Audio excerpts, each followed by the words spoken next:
Bunu ustadlardan birini əlbəttə eşitdim. Allah Taala bir mövzunu tamamlayıb kənara qoymur. Quran-ı Kərimi oxuduqca Allah təkrar etsin. Həzrət İbrahim əleyhissalam məsələsi, Həzrət Musa əleyhissalamın əsasının məsələsi, bir surə Şuradadır, bir surə səhv etmirəmsə Ərafdadır. Digər surələrdə Allah da Tahadadır misal üçün. Allah Taala istəyir ki, həm biz eyni mövzu, o adətən insan düz yol gedəndə yorulur da. Görsən, enişli yoxuşdur misal üçün, döngəli yollar olanda insan çox yorulmur.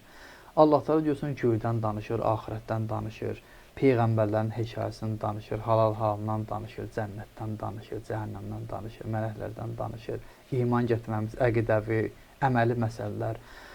Allah Teala bizim psixologiyamızı bilir də, biz yorulmuruq bundan. Və həmçinin də Həzrət İbrahim əleyhissalam məsələsini gəlib oxuyuram, o Bəqərədə qalmır mənim üçün. Gəlir Allah başqa surədə yenə deyir, və iz qalə İbrahimu, surəmsə İbrahimdə.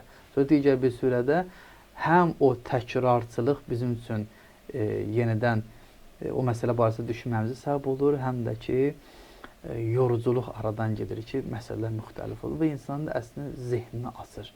Allah Teala deyir ki, insanın baxışı biraz geniş olmalıdır. Mesela Allah göydən danışır, yerdən danışır, peyğəmbərdən danışır, adi şəxslərdən danışır.